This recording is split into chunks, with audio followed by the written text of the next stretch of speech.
Hello, and welcome back to our channel.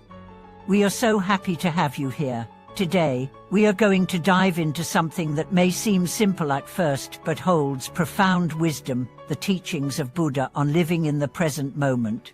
You've probably heard the phrase, life is fleeting, like a dream, a shadow, countless times.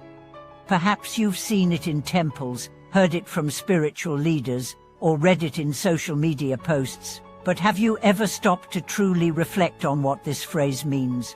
What does impermanence really signify? And why, according to Buddha, is it so essential for us to focus on living in the present moment? In this modern era, we have access to technology like never before. Our material world has reached unprecedented levels of abundance. Yet, paradoxically, many of us feel more anxious, stressed, and overwhelmed than ever. We are constantly planning for the future, whether it's buying a house, changing jobs, traveling, investing, or even starting a family. But how often do we stop and ask ourselves, am I happy right now? Am I truly living in the present, or am I merely lost in my thoughts about the future? Buddha once said, the past cannot be held onto, the present cannot be grasped, and the future cannot be relied upon. This isn't a call to abandon ambition, but rather a reminder that we must not cling to the past or anxiously chase an uncertain future.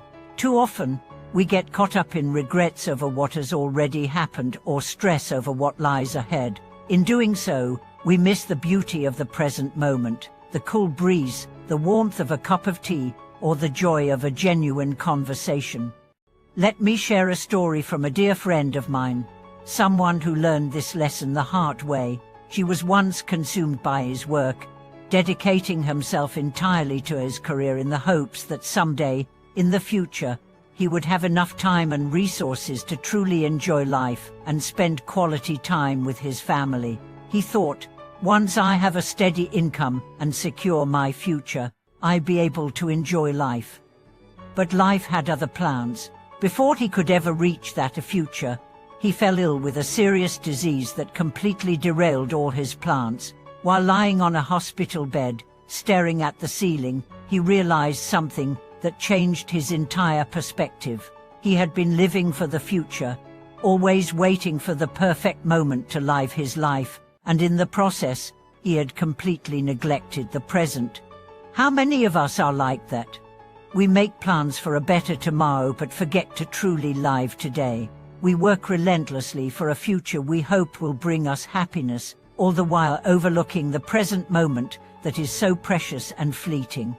This brings us back to Buddha's teachings on impermanence. We cannot hold on to the past, we cannot control the future, and the only thing we truly possess is this moment right here, right now.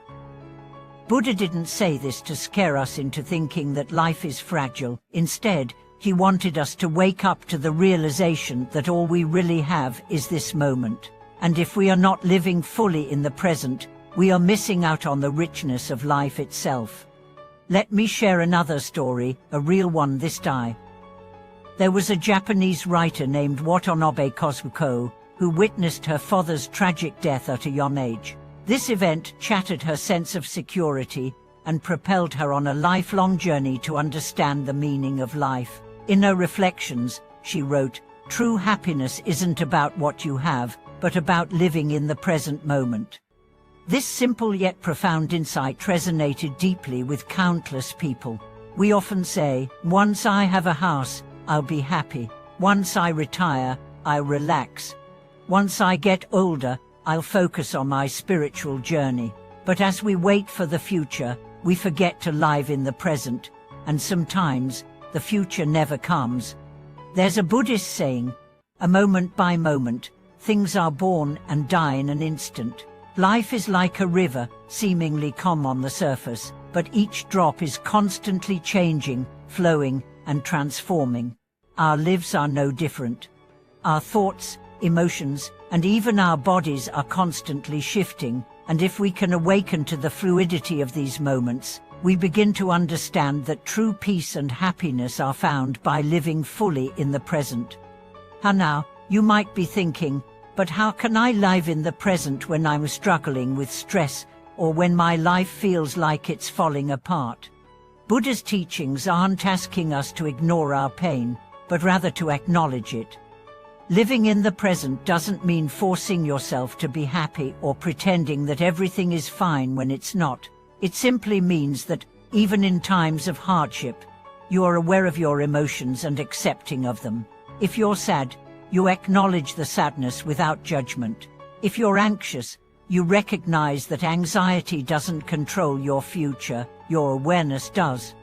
A great practice for becoming more present is mindfulness meditation.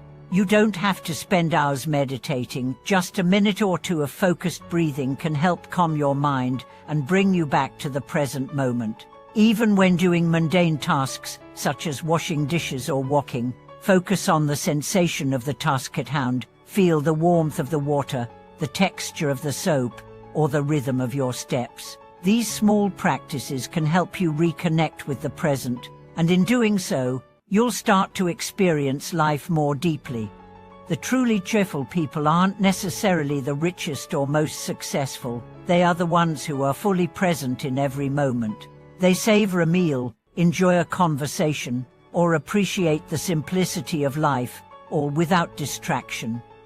By focusing on the present, they experience life in its fullest form, unencumbered by worries about the past or the future.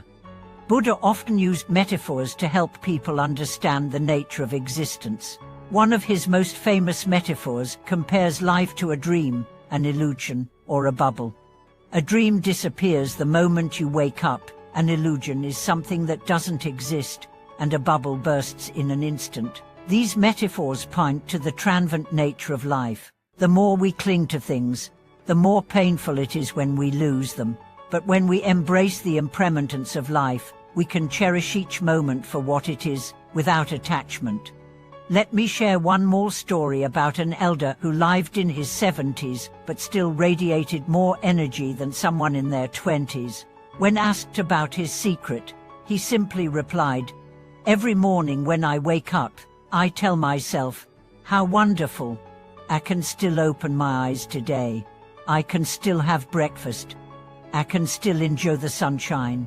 This is the greatest happiness." His life wasn't free of challenges, but his attitude of gratitude and mindfulness transformed the way he experienced the world. It's a lesson we can all learn from living with awareness and gratitude. Embracing the present moment is truly the key to living a fulfilling life. Thank you for watching this video. We hope this exploration of living in the present moment and embracing Buddha's wisdom has inspired you to pause and reflect on how you are living today. If you have any thoughts, experiences, or reflections on this topic, feel free to share them with us in the comments below. Don't forget to subscribe, like, and comment to support our channel. We look forward to seeing you in the next video.